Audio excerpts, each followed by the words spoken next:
कैसे हो आप। तो बच्चों आज हम करेंगे क्लास 5th का 5th चैप्टर जहाँ चाह वहाँ रागे प्रश्न उत्तर। तो शुरू करते हैं। प्रश्न पहला, इला जा इला जैसी कोई लड़की यदि तुम्हारी कक्षा में दाखिला लेती तो तुम्हारे मन में कौन कौन से प्रश्न उठते। तो इसका उत्तर है, यदि इला जैसी कोई लड़की हमारी कक्षा में दाखिला लेती तो हमारे मन में प्रश्न उठते कि वह काम कैसे करती होगी, इसे किन किन कठिनाइयों का सामना करना पड़ता होगा। अगला प्रश्न है, इस लेख को पढ़ने के बाद कि तुम्हारी सोच में कुछ बदलाव आए। उत्तर, इस लेख को पढ़ने के बाद हमारी सोच में ये बदलाव आया कि हम अब अपाहिज लोगों को कमज़ोर नहीं समझेंगे और उन्हें भी हर काम करने में कुशल मानेंगे। कुशल मीन्स परफेक्ट। तो बच्चों ये बात नहीं होती कि कोई हैंडीकैप है और वो अपना काम नहीं कर सकता, वो हम लोगों से भी ज़्यादा अपने काम में परफेक्ट होते हैं। मैं भी कुछ सीख सकती हूँ। प्रश्न, यदि इला तुम्हारे विद्यालय में आए तो किन किन कामों में परेशानी आएगी। इसका उत्तर है, यदि इला हमारे विद्यालय में आए तो उसे निम्नलिखित कामों में परेशानी आएगी, जैसे जल्दी जल्दी लिखना, कोई खेल खेलना और कोई सामान उठाना। आगे है प्रश्न, उसे ये परेशानी ना हो इसके लिए अपने विद्यालय में क्या तुम कुछ बदलाव सुझा सकते हो। मीन्स कि अगर हैंडीकैप बच्चा कोई हमारे विद्यालय में आए तो हम उसके लिए क्या चेंज कर सकते हैं। तो देखते हैं क्या है।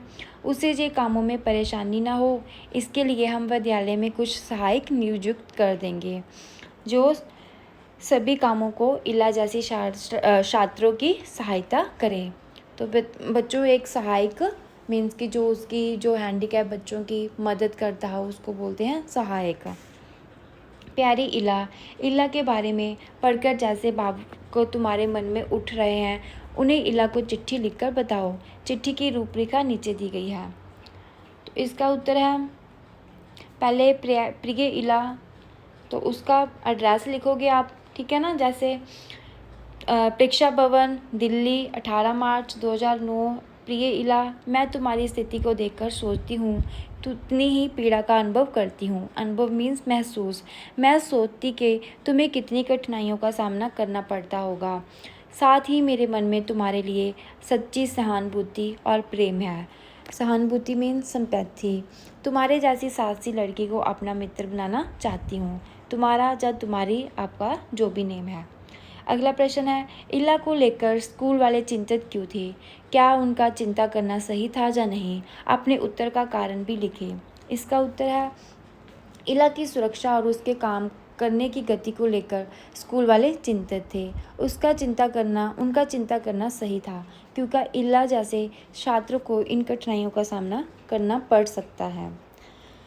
अगला प्रश्न है, इला की कशीदाकारी में खास बात क्या थी। उत्तर है, इला की कशीदाकारी लखनऊ और बंगाल की झलक थी। इसने कठियावाड़ी टांके के साथ साथ अन्य कई टांके इस्तेमाल किए थे। पत्तियों को चिकनकारी से सजाया था, डंडियों को कांथा से उबारा था। उसके डिज़ाइनों में नवीनता का मिश्रण देखने को मिलता है। तो बच्चों उसकी जो एम्ब्रॉयडरी थी उसमें जो खास बात क्या थी कि वो चाहे तो वो गुजरात की उसने काठियावाड़ी टांके तो सीखे लेकिन उसने लखनवी बंगाली जो डिज़ाइन थे एम्ब्रॉयडरी के वो वाले टांके भी सीखे और उसके जो पत्तियों में चिकनकारी की एम्ब्रॉयडरी जो थी वो दिखती थी। अगला प्रश्न है, सही के आगे का सही का निशान लगाएं। इला 10वीं की परीक्षा पास नहीं कर सकी क्योंकि परीक्षा के लिए उसने अच्छी तैयारी नहीं की थी। वह परीक्षा पास करना नहीं चाहती थी। लिखने की गति धीमी होने के कारण वह प्रश्न पत्र पूरे नहीं कर पाती थी। उसको पढ़ाई करना कभी अच्छा लगा ही नहीं। तो बच्चों इसका उत्तर है, इला 10वीं की परीक्षा पास नहीं कर सकी क्योंकि लिखने की गति धीमी होने के कारण वह प्रश्न पत्र पूरे नहीं कर पाती थी। क्योंकि वो अपने पैर के साथ लिखती थी और उसके पैरों के साथ तो उसकी स्पीड कम ही आएगी ना। जैसे हम अपने हाथों से जल्दी जल्दी लिख लेते हैं तो पैरों के साथ तो उसकी स्पीड कम थी और इसीलिए वो अपने जो प्रश्न उत्तर थे वो पूरे नहीं कर पाई थी। अगला प्रश्न, क्या इला अपने पैर के अंगूठे से कुछ भी करना सीख पाती अगर उसके आसपास के लोग उसके लिए सभी काम स्वयं कर देते और उसको कुछ करने का मौका ही नहीं मिलता। तो बच्चों ये है कि अगर इला के सारे काम जो उसके आसपास में जो लोग रहते हैं वो कर देते तो क्या वो सीख पाती कुछ? तो इसका आंसर है, अगर इला के आसपास के लोग उसके लिए सभी काम स्वयं कर देते और उसको कुछ करने का मौका नहीं देते तो इला अपने पैर के अंगूठे से कुछ भी नहीं सीख पाते थे। तो बच्चों ये बात बिल्कुल ठीक है, हमें कोई भी काम हो ये नहीं सोचना कि हम बच्चे हैं, लेकिन हमें खुद ही कोशिश करनी चाहिए। हम कोई भी काम, कोई भी बंदा कोई भी काम कर सकता है। आगे है कशीदाकारी। प्रश्न पहला, इस पाठ में सिलाई कढ़ाई से संबंधित कई प्रश्न शब्द आए हैं, उनकी सूची बनाओ। अब देखो कि इन पाठ को पढ़कर तुम्हें कितने नए शब्द सीखे। तो इसका जो बच्चों उत्तर है वो है, कौन कौन से शब्द सीखे? आपको तो पता भी नहीं होगा एम्ब्रॉयडरी के साथ रिलेटेड कौन कौन से हैं।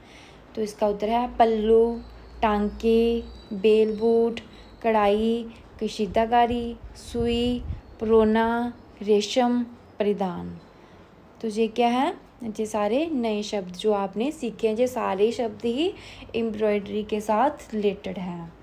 तो नेक्स्ट है, नीचे दी गई सूची में से किन्हीं दो से संबंधित शब्द, संज्ञा और क्रिया दोनों ही इकट्ठा करो।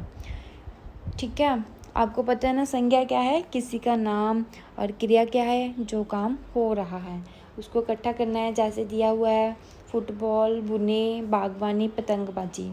तो बच्चों इसका उत्तर है बुनाई। बुनाई का क्या आएगा? ऊन, सिलाई, फंदे, एक घर, धागा, डिज़ाइन, फंदे डालना आदि। और पतंगबाजी का क्या आएगा? साड़ी, माजा, पंख, चरखी, कन्नी देना, उड़ाना आदि। इनमें संज्ञा और क्रिया दोनों ही हैं। आगे है, एक सादा रुमाल लो या कपड़ा काटकर बनाओ, उस पर पाठ्य पुस्तक में पृष्ठ संख्या 46 दिए गए टांकों में से किसी एक टांके का इस्तेमाल करते हुए बड़ों की मदद से कढ़ाई करो। तो बच्चों मैंने आपको एम्ब्रॉयडरी दिखाई थी ना, कौन सा जंजीरी वाला है, कौन सा खुली जंजीरी है ना।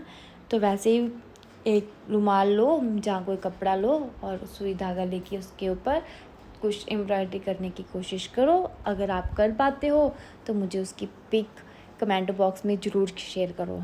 अगर आपको मेरी ये वीडियो अच्छी लगी है तो आप मेरे चैनल को लाइक और सब्सक्राइब करिए। तो मिलते हैं नेक्स्ट वीडियो में। Bye bye.